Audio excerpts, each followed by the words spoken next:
కార్యక్రమానికి పెన్షన్ల యొక్క బకాయిలు విడుదల చేయాలని ఓ మంచి కార్యక్రమానికి శ్రీకారం చుట్టి ప్రభుత్వం మీద ఒత్తిడి తీసుకురావాలని ఈ కార్యక్రమానికి నాయకత్వం వహిస్తున్నటువంటి కొమరయ్య గారికి, అదేవిధంగా ఎమ్మెల్సీ ఏవిఎన్ రెడ్డి గారికి, ఎమ్మెల్యే మహేశ్వర్ రెడ్డి గారికి, అంజిరెడ్డి గారికి, సోదరుడు పొంగులేటి సుధాకర్ రెడ్డి గారికి, మిగతా పార్టీ ముఖ్యమైన నాయకులందరికీ పేరు పేరున నా యొక్క హృదయపూర్వక నమస్కారాలు. రేవంత్ రెడ్డి ఎట్లా తయారైందంటే గవర్నమెంటు ఎట్లయినా నేను మళ్ళీ రాను, ఉన్నదంతా ఊడ్చుకొని పోవాలనే కాడికి తయారయ్యారు.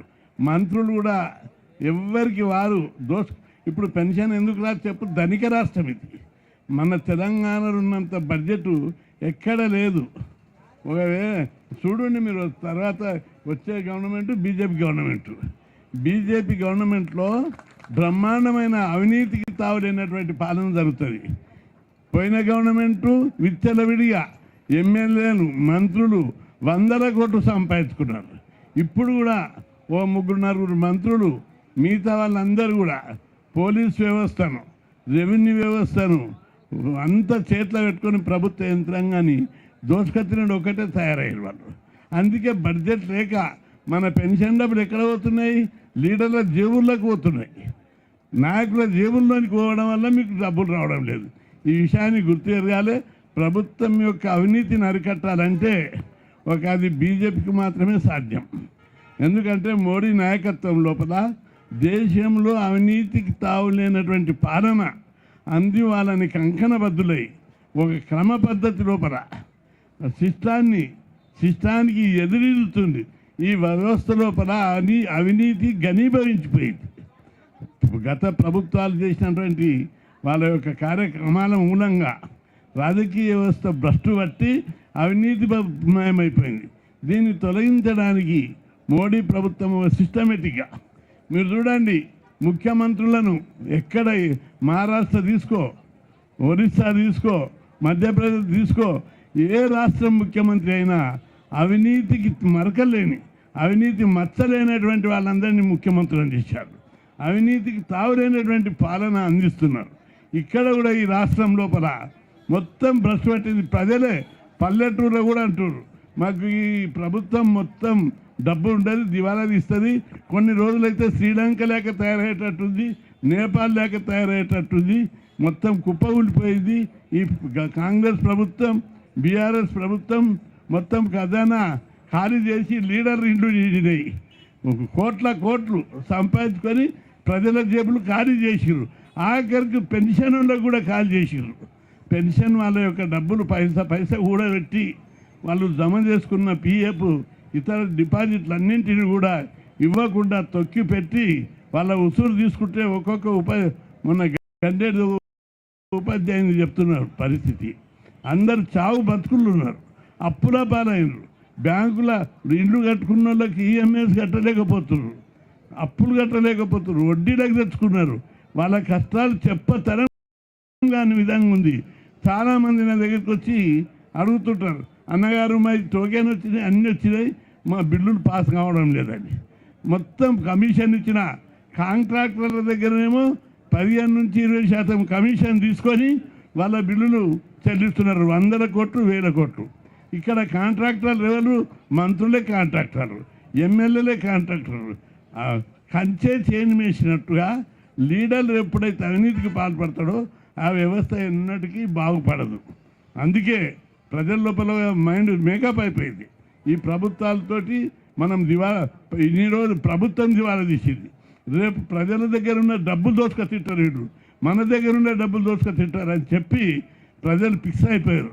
ఈ 2 పార్టీలను నొడగొట్టాలి, బీజేపీని రావాలి. ఇప్పుడు డబల్ ఇంజన్ మన తీర పైసలు ఇన్నే మిగుడు పైసలు ఉన్నాయి, మళ్ళీ ఢిల్లీకి వెళ్ళి పైసలు వస్తాయి. మోడీ గారు మస్తు పైసలు, బ్యాంకులన్నీ మన చేతులున్నాయి. మనకు లోన్లు కావాలన్నా, స్కీములు కావాలన్నా మీరు చూస్తుంది. పెన్షన్లే కాదు, పెన్షన్లతో పాటు ఫీజుల రియంబర్స్మెంట్ ఇస్తుడా. పిల్లల ఇప్పటిదాకా ఫోన్లు వచ్చినాయి, హాల్ టికెట్లు ఇస్తున్నారు చాలామంది. కాలేజీలకు ఫోన్ చేస్తే అన్న 3-4 ఏళ్ళ నుంచి మేము జీతాలు ఇవ్వకుండా కాలేజీ ఎట్లా నడుపుతాం? పోయిన 1 సంవత్సరం ఓర్చుకుంటాం, 2 ఏళ్ళు ఓర్చుకుంటాం, 3 ఏళ్ళు 4 ఏళ్ళ నుంచి డబ్బులు రాకపోతే లెక్చరర్ల జీతాలు ఎట్లా ఇవ్వాలి? కాలేజ్ ఎట్లా మెయింటైన్ చేయాలి, మా కష్టాలు పుట్టేడు ఉన్నాయి, పిల్లలని ఇప్పుడు కట్టమని వచ్చినాక ఇస్తామంటే లేదు ఇప్పుడు ఇచ్చేయండి, నేను గవర్నమెంట్లో కొట్లాడతామని చెప్పడం జరిగింది. ఇది పెన్షన్ తర్వాత తప్పనిసరిగా బీజేపీ పార్టీ నుంచి ఫీజుల బకాయిల మీద ప్రభుత్వాన్ని ముంగబెట్టి బకాయిలు కూడా ఇప్పిస్తామని చెప్పి మీ అందరికీ మనం చేస్తున్నాం. ఏం ఒకటి కాదు రెండు కాదు, ఒక్క కాంట్రాక్టర్కి ఇచ్చిన పైసలతోటి పెన్షన్ బకాయిలు మొత్తం అయిపోతాయి. ఒక్కొక్క కాంట్రాక్టర్కి 7,000 కోట్లు, 6,000 కోట్లు, 8,000 కోట్లు తీసుకున్న వాళ్ళు ఉన్నారు. లీడర్లు, మంత్రుల కాంట్రాక్టర్లు, లీడర్ల కాంట్రాక్టర్లు, వాళ్ళ బిల్లులు నిమిషాల మీద పాస్ అవుతాయి, సంతకాలతో పాస్ అవుతాయి. పెన్షన్ వాళ్ళ బకాయిలు ఇవ్వకపోవడం అనేది చాలా దుర్మార్గం. వాళ్ళ ఉసురు ఒట్టిగా పోదు. గతం లోపల ఉసురు తలిగే గత ప్రభుత్వాలు పోయినాయి, ఇప్పుడు వీళ్ళ ఉసురు కూడా ముడుతుంది. ఎంతో సేవ చేసి చేసి చేసి రిటైర్ అయ్యి హాయిగా కృష్ణారామ్ అని ఉండే సమయం లోపల వీళ్ళకు ఈ డిపాజిట్లు ఇవ్వకుండా, బకాయిలు ఇవ్వకుండా ఉసురు తీసుకుంటున్నటువంటి ఈ ప్రభుత్వం వెంటనే ముఖ్యమంత్రి గారు స్పందించాలి. స్పందించి ఈ పెన్షనర్ల యొక్క బకాయిలు ఎన్ని ఉన్నాయో మొత్తం ఒక నెల రోజులకు క్లియర్ చేసేటట్టు చర్యలు తీసుకోవాలి. లేని పక్షంలో పెద్ద ఎత్తున ఉద్యమాలు చేసి ప్రభుత్వం మీద వేల కరపత్రాలు వేసి సోషల్ మీడియాలో పెట్టి ప్రభుత్వాన్ని రోడ్డు మీదకి గుంజాలని చెప్పి పెన్షనర్ సోదరులందరికీ కూడా నేను విజ్ఞప్తి చేస్తున్నా. అదేవిధంగా పెన్షన్ సోదరులు, మీరు జాబులు చేసి రిటైర్ అయ్యారు. ఈ రాష్ట్రంలో అవినీతికి తావులేని ప్రభుత్వాన్ని, సమర్థవంతమైన దివాలా కోర ప్రభుత్వాలు వద్దు, దివాలా తీసేవి.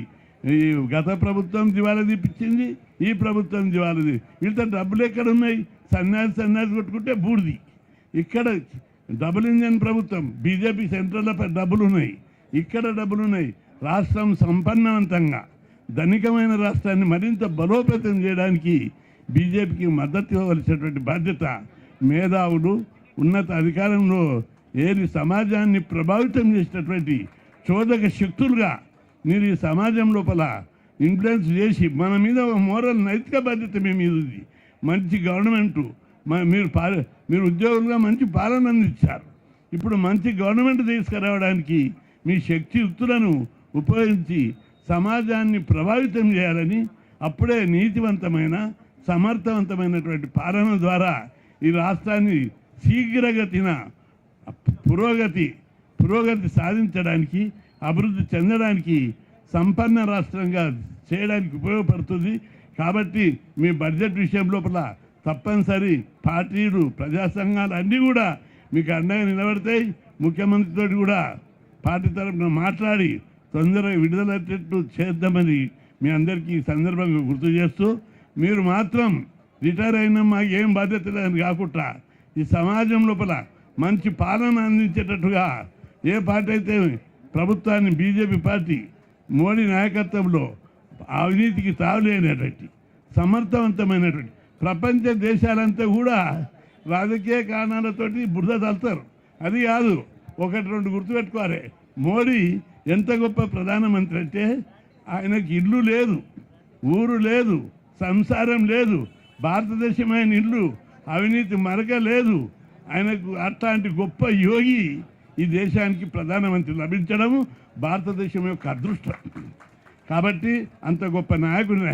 భగవద్గీతలో ఒక శ్లోకం ఉంది, యదా యదా ఈ ధర్మశ్చ గ్లానిర్భావతి భారత అభ్యుత్థానం అధర్మశ్చ తదత్మానం సృజమ్యహం పరిత్రాణాయ సాధూనాం వినాశాయ దుష్కృతాం ధర్మ సంస్థాపనార్థామి సంభవామి యుగే యుగే. భారతదేశం లోపల అకృత్యాలు, ఈ విధంగా అవినీతి విచ్చలవిడిపోతున్న సందర్భంగా నీతివంతమైన పాలన, ప్రజలందరినీ అభివృద్ధి చేసేటటువంటి పాలన అందిస్తున్నటువంటి మోడీని భగవంతుడే మనకి ఇచ్చాడు. భారతదేశం, ఈ భారతదేశం వేదభూమి, కర్మభూమి, యోగ భూమి.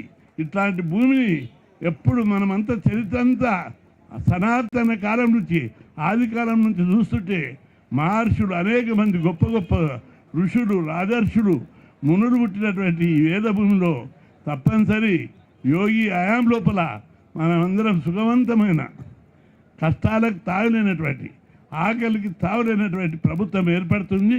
తప్పనిసరి బీజేపీకి మీ అందరి మద్దతు ఇవ్వాలని ఈ పార్టీని అధికారంలోకి తెచ్చేందుకు మీరందరూ కంకణబద్దులు కావాలని చెప్పి విజ్ఞప్తి చేస్తూ సెలవు తీసుకుంటాను.